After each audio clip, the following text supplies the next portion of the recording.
Daniel Berman. Hello. How you doing? I'm good, yeah, really good. Yeah. Excellent, excellent. So here we are in your hometown. Yeah. Thanks for having me. No problem. Now, 2009. Yeah. What an amazing year for you. Thank you very much. Yeah, I'm pretty happy with how it's gone so far. I mean, I look back to kind of October 2008 when people like Giles started playing my stuff on Radio 1. And yeah, it's important for me to remember that pre that it was kind of there was almost nothing, you know. So, I think as you go on, your expectations change, and I think it's really important for me to think about things in a chronological sense and to think actually it's only been about 7 or 8 months since I really started hammering out the tunes. Yeah, and I forget that. I just feel like it's like I've been living this life now for the last 4 years or something, which is not true at all. So what would you say was the sort of launch point, the tune that really made... Definitely the Joubert Singers remix, because obviously it was something that was in people's consciousness already. Yeah, definitely. I mean, I invited me to play at the Worldwide Awards in 2000. That was January 2009, and I played like straight after Jazz and Nova playing their first ever live set, and basically they recorded my DJ set and broadcasted it on Radio 1 the next week, which was amazing. I mean, and like I remember in my set I played Love Me Like This by Floating Points because I wanted to represent him, and I think this is something that's really lovely that's going on right now, and that is that people are repping each other. I'm not trying to, I don't play when I DJ, I don't play my own music. I generally don't. I play things like the Joubert Singers remix at the end because the promoter stands there going, come on. Do you know what I mean? Yeah, but I would much rather play brand new stuff from other people. We're talking about this sort of sense of ripping each other and togetherness, like a scene building. It kind of neatly brings me to your radio show. Oh, thank you. Podcast, Smugglers radio show. I mean, how long have you been doing that for? I've been doing that for I think about 2 years, 4 or 5 months, and I mean I've seen like I think 200 or 300% increase in listeners from Christmas this year. I mean, it's always been, a very grassroots affair. I really sort of saw it as Nottingham was my audience, but then obviously then you start to notice that when you look at the stats, there's people in, Japan, there's people in Iran, do you know what I mean? And what I'm loving about the radio show is that it is actually building a separate community of its own, because people are getting signed because of being played. Because I always play stuff that's unreleased. I try and release champion new producers, following on from what Giles does, and basically I'm getting people that are literally like never even going to try and put records out sending me stuff, and I love it when the labels kind of contact me and they say, do you think you'll mind if we, and I phone up the producer and say, there's somebody just asked me if it'd be all right if they spoke to you, is that okay? And I'm actually almost like a conduit now, or an A&R hub. Firstly, let's talk about what you've had out this year, and where I mean, you're all, one of the things you're also known for is an incredibly kind of eclectic palette.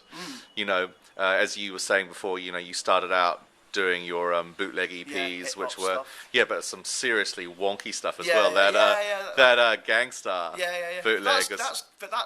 That's funny as well. That's gone. Like this is the thing about my unfortunately, I'm kind of pushed and pulled and tugged and by the records that I buy, by the label interest that I have in me, and by the DJ gigs that are offered. So essentially, I'm just this piece of putty. It's not because I don't have an idea of what I want to do. It's more that I can do anything. No, but it's more that no, I'm joking. But it's like I could make garage, I could make hip hop, I could make house, and and you have a love for all of these things. Yeah, and all that old hip hop stuff. I kind of look back with it and a slight sense of regret that I didn't actually maybe move more into original productions in that era.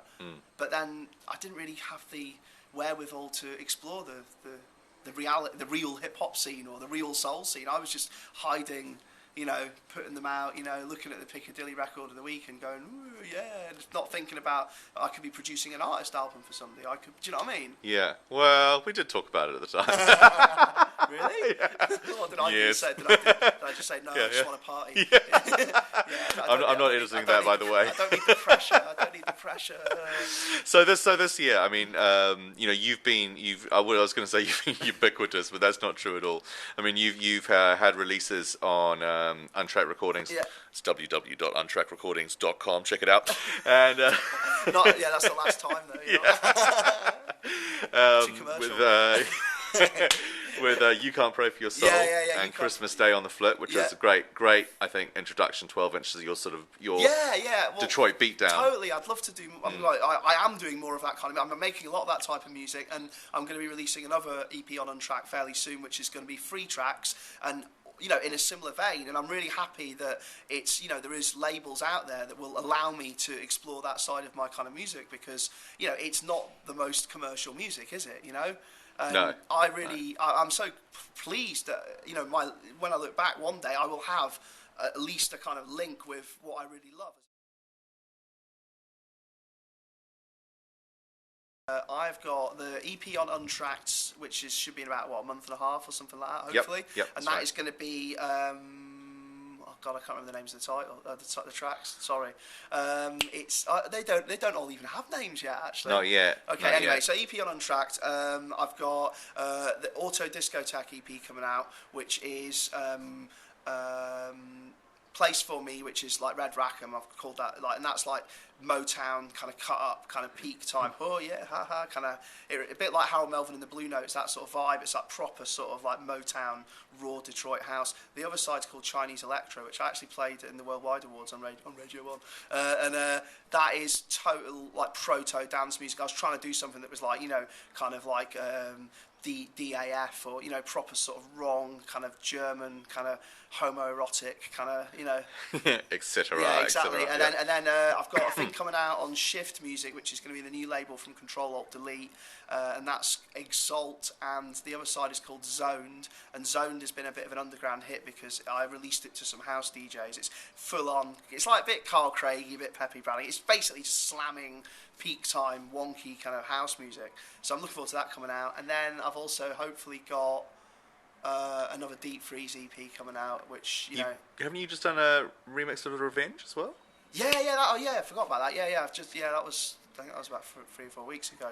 I've just remixed a Revenge for his EP, which is coming out on Deep Freeze, and that track is called Forever in Their Debt, and he did like a sort of 20-minute long Chicago workout or something, which and I did that's a radio edit. It's quite funny though, because obviously the side I'm on is going to have 2 tracks on the side, so I actually had a time constraint on me. I think mine had to be 7 minutes long, and it ended up being this kind of massive epic kind of, do you know what I mean? I actually ended up christening it Forever in the remix, because it was weird. I was going through a strange time because the studio that I worked in had basically become like, some kind of like, I guess, a shanty town or something, kind of get in at night and there'd be a couple of people just like in cardboard boxes in my room. I'd be like, come on lads, I need a bit of a sleep, tonight. It really was like, and basically my ability to work was being massively hampered by the fact that, I was working in an environment that was just terrible. Yeah. So, it took, but I'm really, really happy with what I came out with in the end. It was almost like one of the hardest tracks I've ever made, the toughest for me to make, but in a way probably one of the most valuable, because it was so hard that I learned a lot from how hard it was. Right, Does that right. Make, No, definitely. Because, things like You Can't Pray for Your Soul, that took me about half an hour. Do you know what I mean? Yeah. Okay, I don't really want to hear that, but... Hey, listen, one of the things I really want to ask you about, which many of your sort of listeners and kind of fans of your music, they probably don't know a lot about your Marlinspike incarnation. Oh, right, okay, yeah. And for those of us who have been lucky enough to hear what's been coming through and some of the demos, and it's without a doubt the most kind of, dare I say it, accessible project you're working on, and amazing. Loads of strange things about it, like the engineering on it. It sounds like the best engineering I've ever done on all of the tracks. Tell people what it is first. Okay, it's basically, to me, I was in Paris working on some tunes the last 3 days. The guy that I was working with is a guy called Sammy Ismo, who's a house producer. He said it was broken beat. I'm like, no, it's not. It's 140 BPM.